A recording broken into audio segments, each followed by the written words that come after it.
fundamental para la discusión, diría yo, la discusión de las ideas en la materia. Saludo, por supuesto, a la distinguida y amiga senadora de Malarios y al señor subsecretario de Desarrollo Social, Marcos Paz, con los cuales me toca coincidir en esta mañana. Cuando me invitó Memo a participar, yo le decía que es muy importante que sigamos discutiendo, como lo están haciendo, pues qué es lo que está sucediendo en la materia aquí en México, en este sentido. Decía, bueno, ¿qué tenemos que hacer en materia para que los presidentes municipales, los pequeños municipios de nuestro estado y a nivel nacional tengan esta capacidad de tener obra pública, incidir en el nivel y grado de desarrollo que puedan tener? Yo le he estado dando vueltas al asunto y bueno, pues hay mucho por hacer en este esquema. Mucho por hacer, pero que no lo vamos a poder resolver si no cambiamos de fondo lo que está sucediendo en nuestro país. Es decir, México, estamos entrampados justamente en el avance de que tenemos que hacer en nuestro modelo de desarrollo y crecimiento económico.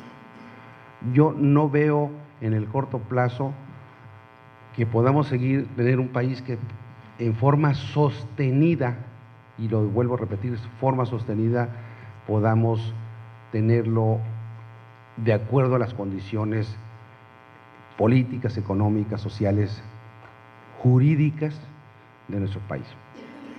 Tenemos países que crecen a los 7, 8, 10% y nosotros seguimos atrapados en un país que durante los últimos 25 años solamente hemos crecido al 2.2%. En 25 años, 2.2% promedio anual. En los últimos 10 años, el 1.5% promedio anual. ¿Qué es lo que estamos haciendo mal para que no seamos un país que crezca y por supuesto que genere empleo y por supuesto que induzca los círculos virtuosos del crecimiento y del desarrollo? O sea, no es posible que en 25 años solamente al 2.2%. Tenemos otros países exitosos como Brasil, como Chile, en Latinoamérica, o China al 10%, o Corea del Sur, o los tigres asiáticos, que están haciendo bien las cosas. Y yo creo que lo que nosotros no estamos haciendo bien es que perdimos el rumbo como país. Perdimos el rumbo y no tenemos un rumbo predeterminado hacia dónde queremos llegar. Ciertamente hemos entrado a un nivel de pluralidad democrática en los últimos años. Ciertamente el Congreso de la Unión es la manifestación pura de la realidad política de nuestro país. Ciertamente tenemos una serie de nudos que inhiben el desarrollo, el crecimiento del desarrollo de nuestro país en todos los renglones, pero ¿qué tenemos que hacer?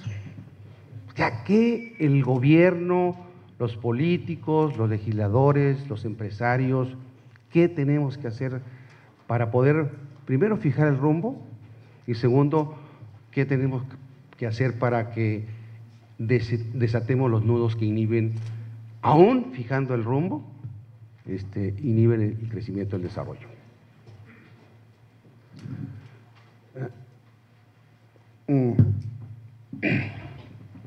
Bueno, yo soy de los que propongo que debemos de ajustar nuestro modelo de desarrollo.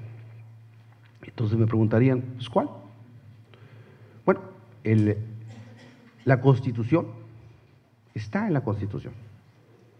La Constitución Política de los Estados Unidos Mexicanos, en su artículo 25 y 26, establece claramente ese rumbo, es el Estado promotor del desarrollo. Nos olvidamos en los últimos años del Estado promotor y el Estado de fomento económico. el Estado promotor de desarrollo que va a impulsar e incidir en los sectores productivos, en el sector privado y en el sector social.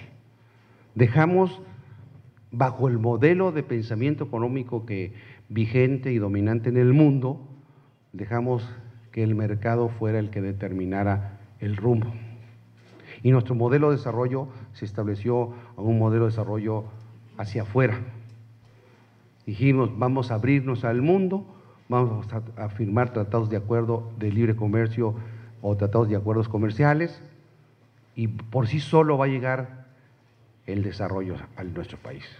Después de habernos abierto al mundo, en 1985 con la entrada de México al GATT, en 1993-94 con el Tratado de Libre Comercio con América del Norte, y en los últimos años con más de casi 14 acuerdos y tratados comerciales, y hoy queremos hacer 3 más, con Brasil, con Colombia y con Perú, después de haber logrado, o con más de 50 países del mundo. Resultó que ciertamente nuestro comercio exterior ha crecido aceleradamente. Tenemos el año pasado, exportamos como país algo así como 298,000 millones de dólares, importamos algo así como 301,000 millones de dólares.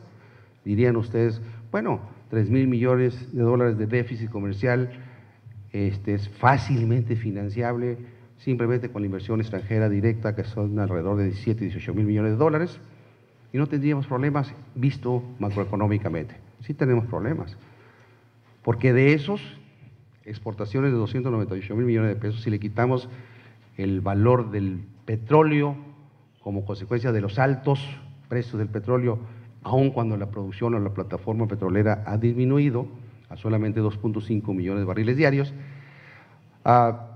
si le quitamos el efecto del petróleo, tenemos un gran déficit comercial.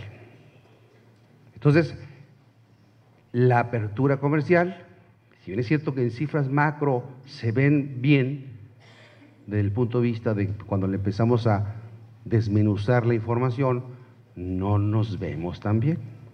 Y luego, si vemos cómo el sector productivo nacional, los que exportan son las grandes compañías transnacionales, casualmente. Bueno, son generadoras de empleo, la industria automotriz ciertamente, aquí en Hermosillo con la Ford ciertamente. Sin embargo, los grandes beneficiarios de nuestro nivel de exportación masiva no son la pequeña y la mediana empresa nacional, que ocupa al 95% de la población ocupada de México. Entonces, algo está mal, hay un enorme desequilibrio. Las cifras macroeconómicas se ven bien, pero la realidad de los mexicanos se ve mal. Las cifras macroeconómicas que presume el gobierno federal a través de la Secretaría de Hacienda se ven muy bien. Bueno, tenemos tasas de interés, tasas de referencia del 4.5%, muy altas, comparado con nuestros socios comerciales, que andan en alrededor del menos del 1%. Tenemos costos de producción para los empresarios diferenciadas con nuestros socios comerciales totalmente inequitativas. Lo único que induce a la competitividad de nuestros productos comerciales es el costo de la mano de obra, ciertamente, pero si hacemos costos de energía eléctrica, de combustibles, de tasas de interés, no competimos en ese sentido con los costos en este caso, de Estados Unidos. Nos dicen muchas veces, bueno, es que tenemos que alinear los precios de los productos a los precios internacionales. Sí, es cierto, pero unas cosas sí y otras cosas no, porque no alineamos las tasas de interés de los préstamos, de los créditos, a los que existen en el otro lado, cruzando la frontera. Eso sí, pero no se puede, porque estamos en manos de la banca extranjerizada. Tenemos tasas de referencia altas, 4.5 contra menos del 1, pero tenemos una diferencial de tasas activas y tasas pasivas.